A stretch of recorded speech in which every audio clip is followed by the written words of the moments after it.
성경 말씀은 요한계시록 4장 1절에서 11절까지입니다. 요한계시록 4장은 하늘나라에 계신 하나님과 또 천국의 모습을 우리에게 보여주는 너무나 귀중하고 축복된 장입니다. 우리가 요한계시록 4장의 장면을 거룩한 상상력을 동원하여 깊이 묵상하면서 찬양하고 기도하고 예배드릴 때 우리는 하나님의 강한 임재와 놀라운 은혜와 축복을 경험하게 됩니다. 우리 사랑하는 기쁜 교회 성도 여러분들은 수시로 이 계시록 4장 말씀을 깊이 묵상하는 가운데 하늘 보좌에 올라가서 하나님을 믿음의 눈으로 바라보고 하나님과 깊은 교제와 또 하나님께 찬양을 드리시는 귀한 성도들이 되시기를 주님의 이름으로 축원드립니다. 지난 주일에 요한계시록 4장 9절까지 여러분에게 설교했습니다. 9절을 보면 스랍들이 보좌에 앉아 계신 하나님께 영광과 존귀와 감사를 올려드리는 그런 찬양을 합니다. 그러자 그 찬양 소리를 들은 24 장로들도 하나님 앞에 엎드려 찬양을 드립니다. 9절부터 11절까지의 내용이 이 내용인데 우리 9절부터 11절까지만 다시 한번 한 목소리로 읽어보겠습니다. 그 생물들이 보좌에 앉으사 세세토록 살아계시는 이에게 영광과 존귀와 감사를 돌릴 때에 24 장로들이 보좌에 앉으신 이 앞에 엎드려 세세토록 살아계신 이에게 경배하고 예관을 보좌 앞에 드리며 이르되 우리 주 하나님이여 영광과 존귀와 권능을 받은 것이 합당하오. 주께서 만물을 지으신지라 만물이 주의 뜻대로 있었고 또 주의 심을 받았느니라. 10절 상반절에 보면 24 장로들이 보좌에 앉으신 이 앞에 엎드려라고 이야기하고 있습니다. 24 장로들은 스랍들이 하나님께 영광과 존귀와 감사의 찬양을 드리는 소리를 듣고 감동되어 압도되어 하나님 앞에 엎드리게 됩니다. 그리고 나서 그들도 연쇄적으로 하나님을 경배하기 시작합니다. 그렇습니다. 찬양과 경배에는 전염성이 있습니다. 돌을 연못에 던지면 돌에 의해 생긴 파동이 원을 그리면서 확대되는 것처럼 찬양과 경배는 다른 사람들에게도 찬양과 경배를 유발하는 능력이 있습니다. 그런데 찬양과 경배뿐만 아니라 불평과 원망도 전염성이 있습니다. 어떤 사람이 늘 불평하고 원망하는 사람이라면 그 사람 주위에 있는 사람들도 자연스럽게 불평하고 원망하는 사람으로 변합니다. 요사이 독감의 종류도 많고 한 번 걸리면 얼마나 오랫동안 고생하는지 모릅니다. 그러나 독감 바이러스보다 더 무서운 바이러스는 불평하고 원망하는 바이러스입니다. 불평과 원망의 바이러스에 걸리면 누구나 예외 없이 다 불행에 빠지게 됩니다. 그리고 바이러스가 다른 사람에게 전염되듯이 불평하고 원망하는 바이러스를 가진 사람들은 자신뿐만 아니라 주위의 사람들을 불행하게 만듭니다. 가나안 땅을 향해 가던 이스라엘 백성들은 늘 불평하고 원망하는 사람들이었습니다. 하나님께서는 10가지 놀라운 재앙을 통해서 그들을 애굽 땅에서 기적적으로 이끌어내시고 불기둥과 구름 기둥을 통해서 그들을 신실하게 인도하셨습니다. 그리고 어려움이 있을 때 여러 가지 기적을 베푸시면서 그들에게 놀라운 축복 가운데 그들을 인도하고 계셨습니다. 그럼에도 불구하고 그들은 조그만 어려움과 고난이 있을 때마다 불평하고 원망했습니다. 그래서 그들은 어떻게 되었습니까? 그들은 40년 동안 광야에서 방황하다가 한 사람도 가나안 땅에 들어가지 못하고 다 멸망하고 말았습니다. 이러한 의미에서 불평과 원망은 사탄의 작전 전략 제1호입니다. 원망과 불평을 통해서 우리 자신을 파괴할 뿐만 아니라 우리 주위의 사람들도 아울러 파괴할 수 있기 때문입니다. 부모가 불평과 원망을 잘하는 사람이면 그 부모의 자녀들은 대부분 불평과 원망을 하는 사람으로 성장하게 됩니다. 자녀들은 부모가 말하는 대로 배우는 것이 아니라 부모가 행동하는 대로 배우기 때문입니다. 부모가 불평하고 원망할 때 자녀들은 그 모습을 싫어하면서도 자연스럽게 그것을 배우게 됩니다. 불평과 원망에는 전염성이 있기 때문입니다. 그래서 불평하고 원망하는 사람은 자신의 인생뿐만 아니라 사랑하는 자녀들의 인생도 함께 망하게 하는 그러한 사람들임을 우리는 잊어서는 안 됩니다. 따라서 우리는 결코 불평과 원망을 해서는 안 됩니다. 그리고 불평과 원망하는 사람들을 가까이 교제하고 사귀어서도 안 됩니다. 그들의 불평과 원망이 우리에게 전염되기 때문에 그렇습니다. 직장 같은 데에서는 이런 사람들하고 있을 수밖에 없는 그런 상황에 처할 수가 있는데, 그때는 계속해서 속으로 그 불평과 원망을 예수 그리스도 이름으로 대적하고 영향력을 끊는 기도를 해야 됩니다. 그렇지 않으면 자신도 모르게 불평하고 원망하는 사람으로 변하기 때문입니다. 사랑하는 성도 여러분, 우리가 늘 하나님께 찬양과 감사를 드림으로 우리 자신과 다른 사람에게 복을 가져다 주는 사람이 될 것인지, 아니면 늘 불평하고 원망함으로 자기 자신뿐만 아니라 다른 사람에게도 불행을 가져다 주는 사람이 될 것인지는 우리의 선택입니다. 늘 하나님을 찬양하고 하나님께 감사하는 사람이 우리는 되어야 됩니다.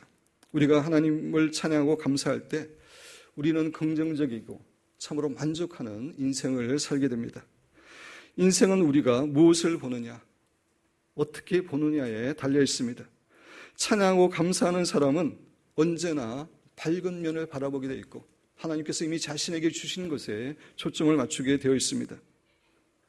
그 결과 긍정적인 사람이 되고 만족하고 행복한 사람이 되는 것입니다. 그리고 우리가 늘 찬양과 감사하는 생활을 할 때 우리의 자녀들도, 우리의 주위의 사람들도 자연스럽게 찬양하는 사람으로 변하게 됩니다. 그래서 우리의 자녀들도 주위의 사람들도 하나님의 풍성한 은혜와 축복을 누리게 되는 것입니다.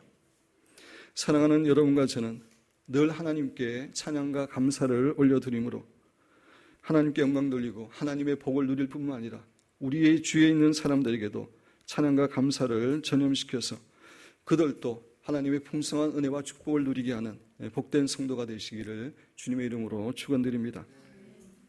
10절 하반절에 자기의 관을 보좌 앞에 드리며 이르되 라고 말합니다.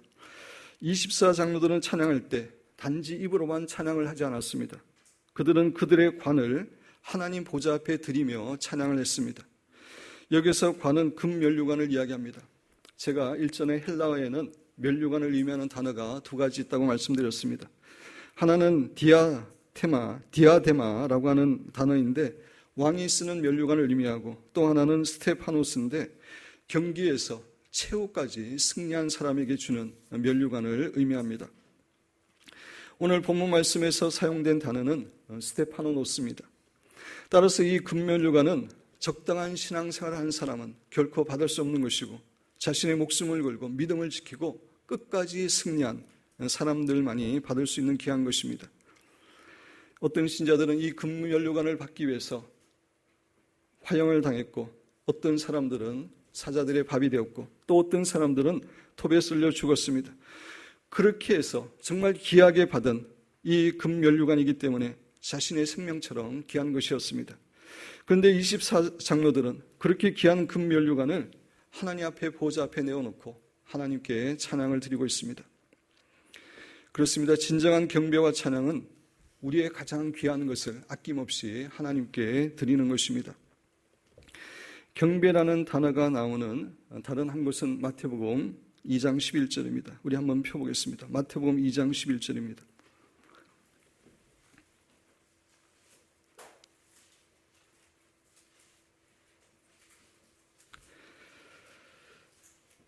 마태복음 2장 11절입니다. 집에 들어가, 동방박사들입니다. 동방박사들이 집에 들어가 아기와, 예수님이죠, 아기와 그의 어머니 마리아가 함께 있는 것을 보고 엎드려 아기께 경배하고, 아기께 경배합니다. 그리고 보배합을 열어 황금과 유황과 모략을 예물로 드리니라. 동방박사들도 자신의 가장 귀한 황금과 유황과 모략을 드리면서 예수님을 경배하고 있는 모습을 볼 수가 있습니다. 그렇습니다. 진정한 찬양과 경배는 단지 입으로만, 말로만 하는 것이 아니라 우리의 가장 귀한 것을 하나님께 올려드리면서 하는 것입니다. 우리의 가장 소중한 것, 그것이 우리의 물질이든 권력이든 명예든 가족이든 우리의 꿈이든 야망이든 시간이든 우리의 가장 귀한 것을 하나님께 올려드리면서 하는 것이 하나님께서 진정으로 받으시는 예배와 경배가 됩니다. 사랑하는 성도 여러분, 여러분들은 정말 여러분의 귀한 것들을 하나님께 드리면서 찬양을 드리고 있습니까? 아니면 여전히 귀한 것들은 여러분의 가슴에 품고 여러분의 손으로 움켜잡으면서 찬양을 드리고 있습니까? 우리 교회의 성도들은 물질적인 면에 있어서는 많은 성도들이 정말 아낌없이 하나님께 드리고 있습니다. 많은 성도들이 성전 건축을 위해서 아낌없이 하나님께 드렸습니다. 지금 또 어떤 성도는 문명으로 끊임없이 적지 않은 돈을 계속해서 성전 건축을 위해서 드립니다. 또 어떤 20대 부부는 10의 2조를 하나님께 드립니다. 제가 우연히 들었는데 자기들이 결혼하면서 그렇게 결정했다고 합니다. 20대는 수입의 20%를 드리고 30대는 30%를 드리고 40대는 40%를 드리고 그렇게 해서 계속해서 더 하나님께 드리기로 헌신했다고 합니다. 우리의 가장 귀한 것을 드리는 것이 찬양과 경배입니다. 그것은 하나님께서 가난하기 때문에 우리가 귀한 것을 주기 때문에 하나님이 기뻐서 그 찬양과 경배를 받으시는 것이 아닙니다.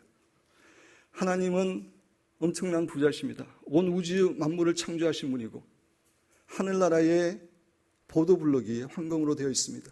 또 어떤 혹성은 지구의 몇 배가 되는 다이아몬드로 되어 있다고 합니다. 하나님은 부자입니다. 왜 하나님이 그것을 기뻐하십니까? 귀한 것을 드리는 데에는 귀한 것을 드리는 사람은 그만큼 하나님을 사랑하기 때문입니다. 또 하나님을 신뢰하기 때문입니다. 하나님을 신뢰하지 못하는 사람은 귀한 것을 드리지 못합니다. 그래서 하나님께서 그것을 기뻐하시고 그것이 찬양과 경배가 되는 것입니다. 예배도 마찬가지입니다. 진정한 예배의 핵심은 우리의 가장 귀한 것을 하나님께 올려드리는 데 있습니다. 예배라는 말이 영어로 worship이라는 말인데 worth라는 말과 ship이라는 말이 합쳐진 말입니다. 세상의 존재에게 가장 귀한 것을 올려드리는 것, 그것이 예배의 핵심입니다. 그런데 안타깝게도 많은 성도들이 잘못된 동기로 예배를 드리고 있습니다. 많은 신자들에게 예배를 드리는 목적은 예배를 통해서 하나님이 주시는 은혜와 축복과 이러한 것들을 평안을 받기 위해서 예배를 드립니다. 이러한 예배는 하나님께서 기뻐 받으시는 예배가 될 수가 없습니다. 예배의 본질은 우리의 가장 귀한 것을 아낌없이 하나님께 드리는 것입니다. 우리의 가장 귀한 몸과 마음을, 우리의 인생을, 우리의 물질을 꿈과 우리의 귀한 것들을 아낌없이 하나님께 드리는 것, 이것이 진정한 예배입니다. 사랑하는 기쁨 교회의 성도 여러분과 저는 우리의 가장 귀한 것을 아낌없이 하나님께 드리는 가운데 하나님께서 진정으로 받으시는 경배와 찬양을 올려드리시는 귀한 성도가 되시기를 주님의 이름으로 축원드립니다. 그리고 24장로들의 찬양하는 모습은 우리가 하나님께 온전히 항복하고 우리의 주권을 내어드리는 것이 진정한 경배와 찬양임을 교훈해 줍니다. 과거에는 전쟁에서 패한 나라의 왕이 자신이 항복한다는 그것을 표현하기 위해서 자신의 왕관을 벗어서 적국의 왕 앞에 던졌다고 합니다. 그런 습관이 있었다고 합니다. 이러한 의미에서 자신의 왕관을 드린다는 것은 우리의 뜻과 주권을 내려놓고 하나님께 항복합니다 라고 하는 의미입니다. 따라서 진정한 찬양은 우리의 주권과 의지를 하나님 앞에 내어놓고 하나님께 온전히 항복하는 것입니다. 이제는 더 이상 내 마음대로 내 뜻대로 살지 않고 하나님의 뜻대로 살겠습니다 라고 순종하고 결단하는 것이 하나님이 기뻐 받으시는 찬양과 경배입니다. 천국은 하나님의 뜻만이 100% 이루어지는 곳이라고 말씀드렸습니다. 천국은 어떤 다른 천사들의 뜻도 또 어떤 성도들의 뜻도 0.001%도 이루어지지 않고 하나님의 뜻만이 100% 이루어지는 곳입니다. 우리는 이 땅에서 천국의 삶을 예비해야 됩니다. 우리가 우리의 뜻을 철저하게 내려놓고 하나님의 뜻에 순종하는 삶을 살아야 됩니다. 그렇게 할 때에 우리는 천국에서의 삶을 예비하는 것이고 그때의 우리의 삶이 하나님께 진정한 찬양과 경배가 되는 것입니다. 사랑하는 여러분과 저는 늘 하나님께 항복하시고 하나님의 뜻에 순종하심으로 우리의 삶이 하나님께 드려지는 진정한 예배와 경배가 되기를 주님의 이름으로 축원드립니다. 찬양과 경배의 이야기가 나왔기 때문에 여기서 한 가지 더 여러분에게 말씀드리고 싶은 것이 있습니다. 그것은 마지막 시대에 이 세상에서 치열하게 일어날 영적 전쟁은 다른 것이 아니라 바로 찬양과 경배에 대한 치열한 전쟁이라는 사실입니다. 요한계시록은 마지막 시대에 하나님의 나라와 사탄의 나라 사이에서 일어나는 치열한 전쟁을 기록하고 있는데, 그 싸움은 결국 찬양과 경배의 싸움입니다. 인간이 누구를 찬양하고 경배하느냐, 즉 하나님을 찬양하고 경배하느냐, 아니면 사탄을 찬양하고 경배하느냐에 대한 전쟁입니다. 천사장이었던 루시퍼가 타락하여 사탄이 된 것은 하나님께서 받으시는 찬양과 경배를 받기 원했기 때문입니다. 그렇습니다. 사탄의 가장 큰 소원은 하나님이 받으시는 찬양과 경배를 자신이 대신 받는 것입니다. 그래서 사탄은 온갖 거짓 종교들과 거짓말을 동원하여 인간으로 하여금 하나님 대신에 자신을 섬기도록 유혹하고 협박해 왔습니다. 심지어 사탄은 예수님께도 자신에게 절할 것을 요구할 정도였습니다. 사탄의 가장 큰 소원은 하나님께 가는 찬양과 영광을 자신이 받는 것이기 때문입니다. 앞으로 다가올 7년 대환란은 바로 사탄의 대리인 적그리스도가 이 세상을 다스리는 그런 기간입니다. 현재 사탄은 이 세상을 자신이 지배하는 세상으로 만들기 위해 자신의 영향력 안에 있는 사람들을 이용해서 기독교의 진리와 반대되는 수많은 법들을 만들고 있고, 또 기독교인들을 핍박하고 왕따시키는 그런 상황으로 몰아가고 있습니다. 사탄이 이러한 분위기와 상황을 만드는 목적은 결국 우리들이 하나님을 찬양하는 대신에 자신에게 굴복하고 자신을 경배하도록 하기 위함입니다. 그러나 우리 신자는 어떠한 상황 가운데서도 사탄과 적그리스도를 경배하거나 666이라고 하는 짐승의 숫자를 받아서는 안 됩니다. 왜냐하면 우리가 누구를 찬양하고 경배할 것인가 라는 문제는 우리의 영혼을 결정하는 문제이기 때문에 그렇습니다. 우리가 영원한 천국에서 하나님과 축복 가운데 살아갈 것인가, 아니면 영원한 지옥에서 사탄과 함께 정말 고통스럽게 살아갈 것인가를 결정하는 문제이기 때문에 그렇습니다. 찬양과 경배가 이렇게 중요한 문제이기 때문에 초대교회 성도들은 목숨을 잃는 한이 있더라도 로마 황제와 사탄을 경배하지 않고 믿음을 지켰습니다. 구약의 다니엘의 세 친구도 마찬가지였습니다. 느부갓네살 왕이 큰 금신상을 세워놓고 그 신상에게 절을 하지 않으면 정말 극렬히 타는 풀무불 가운데 던져진다고 이야기했음에도 불구하고 그들은 목숨을 걸고 우상에게 절을 하지 않았습니다. 그것은 영원한 세계를 결정하는 너무나 중요한 문제였기 때문입니다. 사랑하는 성도 여러분, 다니엘의 세 친구의 모습이 바로 마지막 시대에 살아가는 우리 성도들의 자세가 되어야 됩니다. 사랑하는 기쁨 교회 여러분과 저는 늘 하나님만을 경계하고 예배 드림으로 이 땅에서 끝까지 승리하고, 그래서 영원한 하나님 나라에서 하나님께 크게 칭찬과 상급을 받을 뿐만 아니라 영원한 하늘나라에서 정말 마음껏 하나님께만 영광과 경배를 올려드리는 귀한 성도들이 되시기를 주님의 이름으로 축원드립니다.